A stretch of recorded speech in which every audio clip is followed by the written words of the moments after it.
दोस्तों, ये फारकेरी का प्लांट है और एवर ग्रीन पीनियल सैकुलेंट है ये। और मैंने इसको अपने एंट्रेंस के जो गेट है उसके एक पिलर के ऊपर रखा हुआ है, जो कि बाहर से रोड से या घर के अंदर से देखें तो बहुत ही खूबसूरत लुक देता है। और इसको कॉमनली देखा जाए तो इसको टाइगर जा भी कहते हैं, इसके पत्तों की वजह से, इसके नोकीले एजेस की वजह से। और ऐसे लगता है जैसे शेर के या उसके टाइगर के जो नोकीले दांत है वो नज़र आ रहे हैं। बट इसका कलर इंतहाई खूबसूरत है।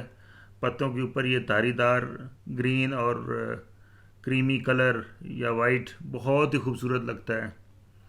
और इसकी जो और मज़ीद फ़वाइद हैं, ये फैलता है साइडों में और पत्ते लंबे करता जाता है, लेकिन इतना तना नहीं बनाता है। यानी गमला अगर चौड़ा बड़ा आपका हो तो भर देता है उसको, और हमेशा सर सब्ज हो रहता है। इसको मैंने यहाँ इस लोकेशन में तकरीबन 1 साल से रखा हुआ है। और इसमें बारिश भी हुई हैं, बारिशें भी, और धूप भी, टेम्परेचर भी, सर्दी भी, सारी इसने बर्दाश्त की हैं। तो इस लिहाज से बड़ा ही पक्का प्लांट है। इसको मतलब ऐसे प्लांट को आप इग्नोर करते रहें, बहुत ही कम पानी के दे दें कभी कभार, तो ये चलते रहते हैं। और इसकी सॉइल खुश्क हो जानी चाहिए तब पानी दिया करें।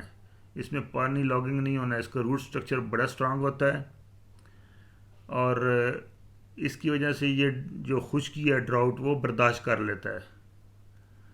बाकी जो इसको आपने पानी बहुत कम मकदार में देना है। और ऑर्गेनिक, अगर कभी कभार इसको आप गोडी सफाई करते हैं, थोड़ी बहुत ऑर्गेनिक खाद इसको दे दिया करें। और फुल सनलाइट में आपने रखना है। ये फुल सनलाइट को बहुत पसंद करता है। हाँ, अलबत्ता मजबूरी हो, कुछ थोड़ा सा पार्शली शेड भी होगा तो तब भी ये चल जाता है। बट सही ग्रोथ इसकी फुल सनलाइट में होती है। सॉइल के लिए ये है कि जैसे सेकुलेंट की वेल ड्रेन सॉइल होती है, इसकी भी वैसे ही आपने बनानी है।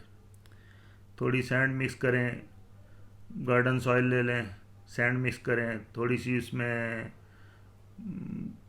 काऊ डंग वगैरह मिला दें, तो ये बहुत ही अच्छा रहता है, इसमें ज़बरदस्त चलता है।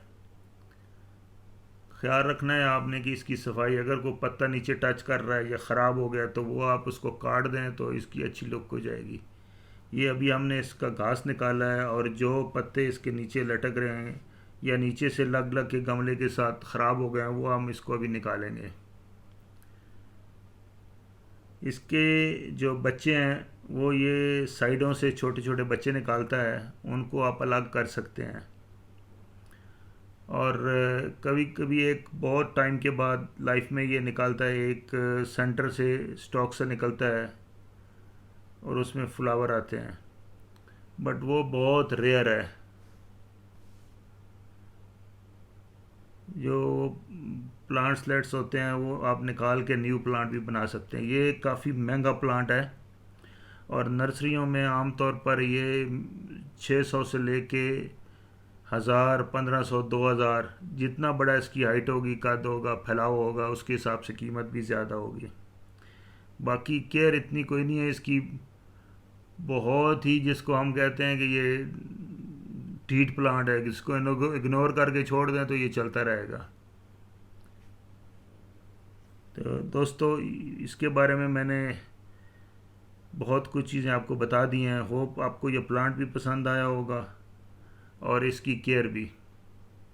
बस सिर्फ सबसे ज़्यादा जब भी सैकुलेंट ख़राब होता है वो ओवर वाटरिंग से होता है। तो ओवर वाटरिंग नहीं होनी चाहिए। अभी ये देखें, इतना बड़ा प्लांट हो गया है कि अभी आज माली ने मुझे कहा है कि जी इसका जो पॉट है वो आप चेंज कर दें अभी, क्योंकि इसकी रूट स्ट्रक्चर बहुत ज़्यादा होती है, और अभी इसको कम अज़ कम 18 इंच के गमले में लगाएं। तो मैं सोच रहा हूँ, लेकिन उस गमले में मैं अगर लगाऊँ तो ऊपर रखना मुनासिब नहीं होगा, फिर मुझे ग्राउंड पे रखना पड़ेगा। तो जब तक ये रूट बाउंड नहीं होती उतनी देर तो मैं चलाता हूँ। और ये देखें, अभी इसको गोडी वोडी करके इसका घास वास निकाल के अभी इसको एक बार अच्छा पानी देना है, ताकि नीचे रूट तक सब चीज़ को पानी मिल जाए। फिर उसके बाद आपने छोड़ देना काफ़ी दिनों के लिए। होप ये वीडियो आपको पसंद आई होगी। इसको लाइक करें और चैनल को सब्सक्राइब करें। इसी तरह बहुत से और इंशाल्लाह कुछ सीडलिंग करने वाले हैं, उसकी भी आपको दोबारा से वीडियो दिखाएंगे। एक ऑलरेडी है। होप आपको पसंद आई होगी वीडियो।